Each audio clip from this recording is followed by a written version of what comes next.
Assalamualaikum warahmatullahi wabarakatuh. Di sini saya akan menjelaskan sepemahaman saya pada materi yang ketujuh dan 8.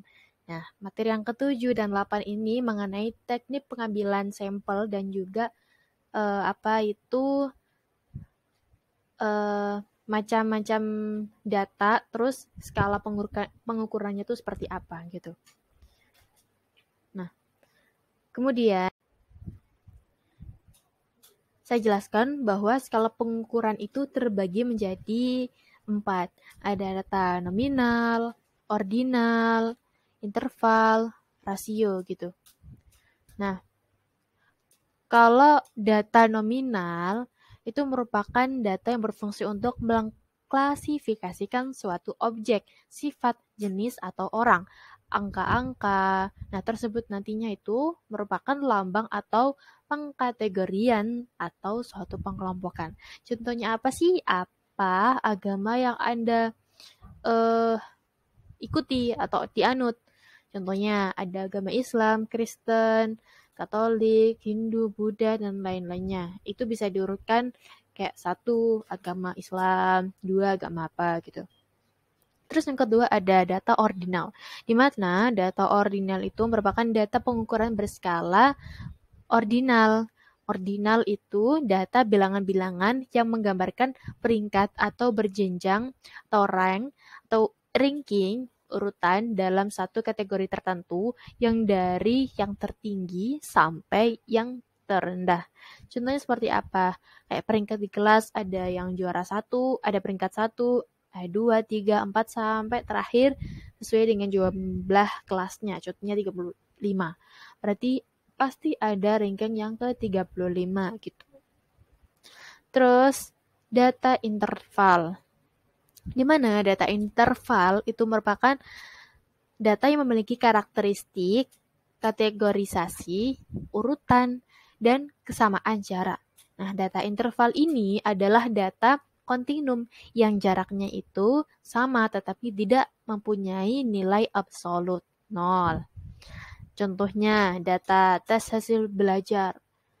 1 sampai 10 itu berapa? Kita itu mencapai sampai berapa? Contohnya 8, 9. Itu kan juga merupakan termasuk baik gitu. Terus suhu udara berapa Celcius gitu. Terus yang terakhir ada data rasio, di mana data rasio itu data kuantitatif kontinum yang jaraknya sama dengan mempunyai nilai 0, absolut atau mutlak. Contohnya, berat BB seseorang. Ada yang 45, 50, ada yang 68, dan lain sebagainya. Itu contohnya. Jadi kalau skala pengukuran ini yang termasuk dalam metode kuantitatif atau data kuantitatif itu menurut saya itu ada data ordinal nih termasuk juga kalau menurut saya, interval juga, terus data rasio ini juga sih. Menurut saya seperti itu. Kemudian kita lanjut pada slide selanjutnya. Nah, ini ada teknik pengambilan sampel. Nah, bagaimana sih cara mengambil sampel yang baik dan benar? Yaitu kita harus memperhatikan yang pertama menentukan ukuran sampel, terus menentukan kriteria, terus juga teknik-teknik pengambilan.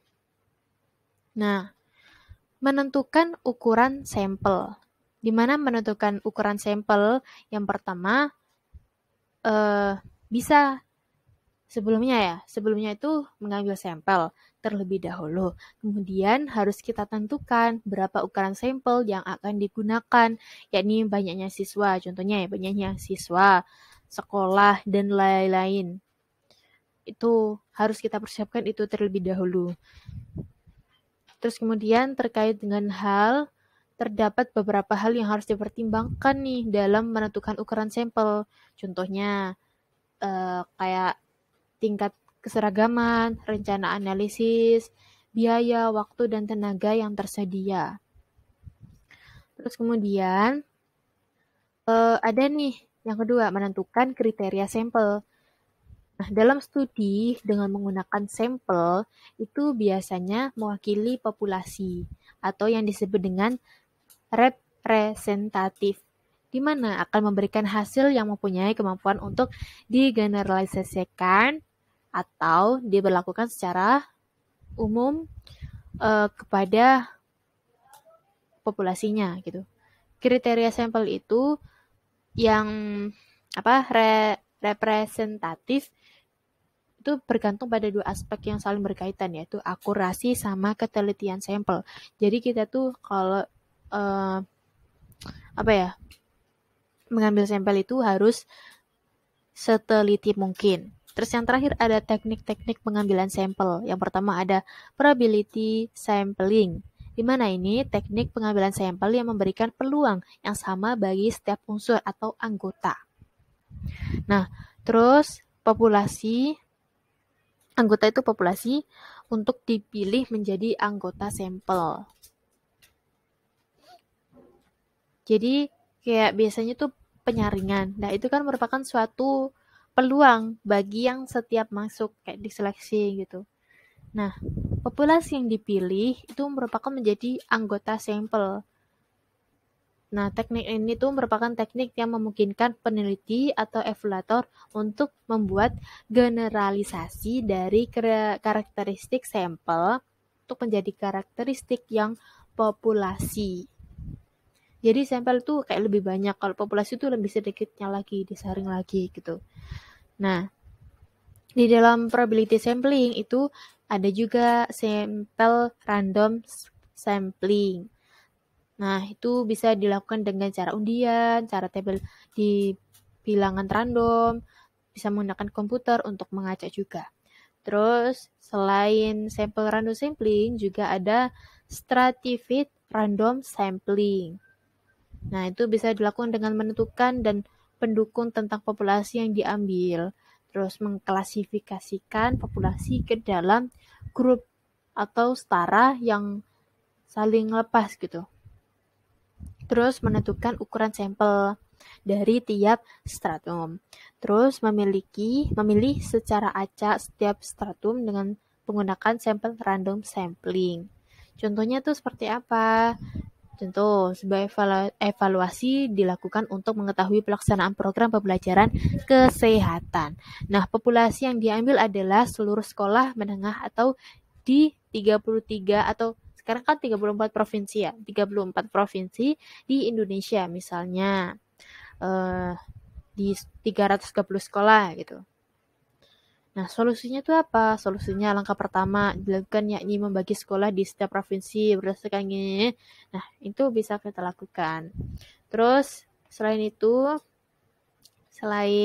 stratified random sampling, ada juga systematic sampling, yaitu penyampelan sampel gitu dengan cara mengurutkan terlebih dahulu semua anggota, kemudian dipilih urutan tertentu untuk dijadikan anggota sampel. Terus cluster sampling, pada penyampelan jenis ini tuh dibagi menjadi wilayah dan klaster. Nah, langkah-langkahnya itu bisa menentukan klaster-klasternya dulu, terus banyaknya klaster yang dijadikan sampel, terus memilih secara acak klaster sebanyak berapa klaster gitu. Terus semua anggota yang terdapat dalam klaster yang terpilih merupakan sampel studi atau sampel yang udah dievaluasi.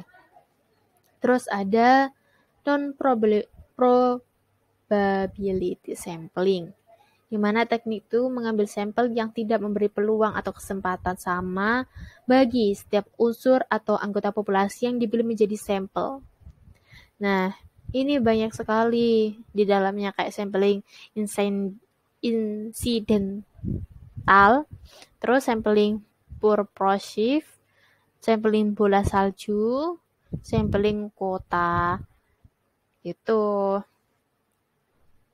Kalau saya jelaskan sampling incidental itu kayak mengandalkan pada keberadaan subjek gitu untuk dijadikan sampel yang nantinya siapa saja secara kebetulan bertemu dengan peneliti dan dipandang cocok sebagai sumber data, maka subjek tersebut merupakan dijadikan sampel. Terus sampling Purpose shift itu merupakan teknik penentuan sampel berdasarkan pertimbangan peneliti untuk evaluator tentang sampel mana yang paling bermanfaat dan dijadikan representatif gitu. Terus kalau sampling bola salju dilakukan jika keberadaan dari suatu populasi itu sulit untuk ditemukan.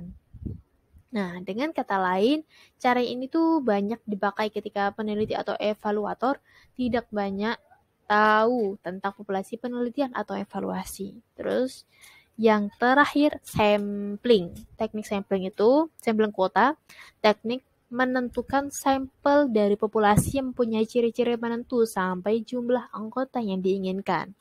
Oke, itu saja informasi mungkin tambahan dari saya atau pemahaman dari saya. Selebihnya mohon maaf.